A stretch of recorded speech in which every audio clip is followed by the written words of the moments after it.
ko'p yashang, baxtli bo'ling, o'g'limlar qo'sha qaling. Yetadi kelin pasha, yetadi. Assalomu alaykum oyijon, yaxshi dam oldingizmi? Yaxshi. Charchamadingizmi? Charchab, menga qarang, uyalyapsizmi?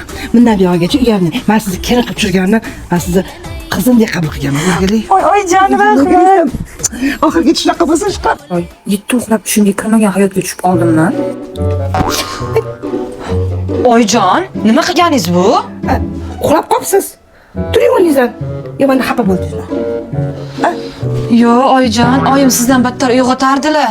Ha, bo'pti, xafa bo'lmagan bo'lsangiz. Tura qoling, o'zim o'rgilay sizdan. Uydacha atigi 15 soatli ish bor. Chaqqan, yuring. 15 soat? Nima harakat kelin poshsha? Oyijon, kechga sho'rva osib qo'ygandim. Quruq sho'rvani o'zimi? Ay, yo'q. Yoniga salat ham qilib qo'yganman. Bu lo'lega ekan. Bundancha fransuzski salat qilsangiz, shildir so'rachi, odam qonni to'yg'izmaydi, xo'pmi? Kamigacha pechoni ham qilishadi. Menchi kelin poshsha, yeb ichishdanchi siqmayman, xo'pmi? Harakatsiz qo'ying, bemalol. O'zim o'rgilay. Aytgandekchi, bu o'sha qaynayveradi. Men ham salkam tayyor ekan. Pechoni shuni duxovkaga tiqindi, 5-etajdan 1-etajgacha podezasni sulasib choyli qilib qo'ying, xo'pmi? O'zim o'rgilay sizdan. Birdan 5. Charchadim, dam olmaymanmi oyijon?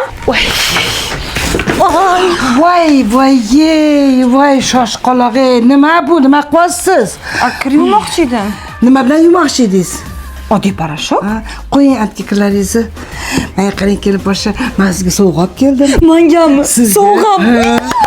Arziysiz, shuncha xizmatlarim qilasiz, sovg'aga arzimaysizmi? Qani yuringchi. Oyijon, meni oyimamchi bir sovg'a berib turardilar. Men ham sizga oyingizga o'xshagan bo'laman deganman-ku, sizga o'zim o'rgilay. Oyijon, nima sovg'a olib keldingiz? Ana endi tushuntirishga o'taman. U kelin poshsha suyuq parashok bo'lgani bilan har xil kiyimga, rang-barang kiyimga, hech qanaqa ranglarni o'chirmaydi, yengidek bo'lib turadi. Hidi yaxshi. Yaxshi, o'shanga yana mana bunaqa kapsulasi ham bor. Bu ozginaroq kryovska, ana o'shanda qo'shsangiz bo'ladi. Yana mana bu bor-ku, giperallergicheskiy 99.9% mikroblarni o'ldiradigan ichki kiyimlarga. Ayniqsa siz ishlatasiz buni. Mana bu yana bu ham mana xuddi shunaqa konditsioner mana.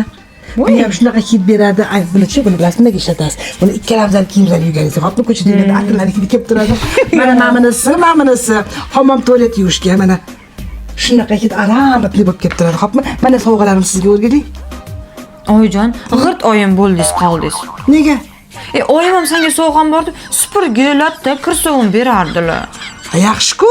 Men undan ham yaxshi oy ekanman bo'lmasa, qarayman-ki, timsi parashoklarni olib keldim. Aromatli kitni. Oyijon, bo'ldi. Bugundan boshlab ona qiz bo'lmaymiz, qaynona kelin bo'lamiz. Ha, o'zingiz bilasiz bo'lmasa, men bundan pol yuganda mana mashinani qo'shib ishlatasiz. Uyda aromatli hid keladi. Top-toza qilasiz. Harakatingizni qiling, kiriz yuving endi. Oyijon, oyim bilan qarindoshchilik joiz yo'qmi sizda? Yo'q, halimi deyapsiz? Hamma ishlaringizni qildim, kir tiqdim, kir to'xtaguncha dam olsam maylimi? Havasini qilib oldingizmi? Kir dam olib qoling bo'lmasa. Voy! Mena qadar shirin sizdan, oyimdan ham eshitmaganman oyijon. Voy, ama qizlarimga ham aytmaganman. Siz kelinsiz-da, boring tanisana qiling. Boring. Kim nima desa, kelin bo'lish, qiz bo'lishdan